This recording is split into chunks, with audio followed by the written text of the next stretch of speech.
భగవాను ఇలా చెప్తున్నారు. తత్వరాయల వారి గురించి చెప్పిన తర్వాత తన్ను గురించి భగవాన్ ఇలా అన్నారు. ఆ తొలి రోజుల్లో నేల మీద ఏ గుడ్డ పరుచుకోలేదు, నేల మీదే కూర్చునేవాణ్ణి, అక్కడే నిద్రించేవాణ్ణి. స్వేచ్ఛ అంటే ఇదే. మనం అనుకుంటాము స్వేచ్ఛ అంటే మన ఇష్టం వచ్చినట్టు, మనకు నచ్చినట్లుగా ఎలా కావాలంటే అలా ఉండడం స్వేచ్ఛ అనుకుంటాం కదా. లోకల్ అందరూ అంతే. కానీ అది స్వేచ్ఛ. నేల మీదే కూర్చోవడం, నేల మీదే పడుకోవడం, నేల మీదే నిద్రపోవడం, స్వేచ్ఛ అంటే అదే. సోఫా, ఇప్పుడు ఈ సోఫా ఉంది చూడండి, అది నాకు ఒక సంఖ్యల, ఇది నాకు ఒక చెరసాల అయిపోయింది. దాని మీదే కూర్చోవాలి, ఒక జైలు లాగా. ఆ జైలు గదిలోనే ఉండాలన్నట్టు. నా ఇష్టం వచ్చిన చోట నా ఇష్టం వచ్చినట్లు వీడు నన్ను కూర్చోనివ్వరే. నేను జైల్లో ఉన్నట్టేగా, మరి ఇది బంధం కాదు. ఎవరి ఇష్టమైనట్లు వారు చరించడం స్వాతంత్ర్యం కదా. మరి నాకు నేల మీద కూర్చోవడం, నేల మీద పడుకోవడం ఎంత ఇష్టం. కానీ ఈ సోఫా, దాని మీదే కూర్చోవాలి, ఇది బంధం కాదు నాకు. నా ఇష్టం వచ్చిన చోట నాకు ఇష్టం వచ్చినట్టు కూర్చోని, అయ్యో భగవాన్ ఇక్కడ కాదు అక్కడ కూర్చోండి అంటారు. వాళ్ళు కూర్చోమన్నట్టు నేను కూర్చోవాలి, ఇది బంధం కాదు నాకు.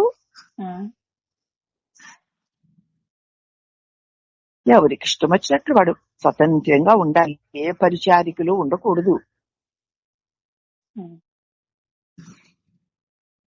మనకి ఎంత సేవకులు పరిచారికలు ఉంటే అంత గొప్ప మనకి. ఉండకూడదు. ఎవరు సేవ వచ్చిన నా ఇష్టం వచ్చినట్టు కదుపుకుంటా, నా చెయ్యి నా ఇష్టం వచ్చినట్టు నేను పెట్టుకుంటా. ఏ పరిచారికలు ఉండకూడదు. కోరికలు లేకపోవడం కంటే బ్రహ్మానందం ఉంటుందా? నాకు ఏమి అక్కర్లేదుగా, వద్దు. ఈ నేల మీద పడుకొని ఏదో ఇంత చేతిలో పెట్టుకు తినని చాలు, నాకు ఇంకేం వద్దు. అంతకంటే బ్రహ్మానందం ఉంటుందా? అనుభవించిన వారికే దాని విలువ తెలుస్తుంది. కోరికలు లేని వారితో ఏ చక్రవర్తి దీటు రాడు. చక్రవర్తికి లోబడి సామంతులుంటారు, కానీ అతనికో ఆత్మకు అన్యమేదీ లేదు. యోగి చక్రవర్తికి తనకంటే వేరుగా ఏదీ ఉండదు. అహ్యమైన చక్రవర్తికి లోబడి సామంతులుంటారేమో గాని ఈ యోగిరాట్ చక్రవర్తికి తనకంటే వేరే ఏది కనపడదు, ఏది అవసరం లేదు. ఇప్పుడు చెప్పు, ఏది మిన్న? ఈ బాహ్య చక్రవర్తి మిన్ననా, యోగిరాట్ చక్రవర్తి మిన్ననా? యోగిరాట్ చక్రవర్తి అమ్మా. కానీ అలా ఉండాలని ఎవరో అనుకోరుగా. బికారోడు, ముష్టోడు, దిక్కులేనోడు అంటారు. లోక విషయ దేహ వ్యామోహాలతో కూడి ఉన్నవారు అంతే.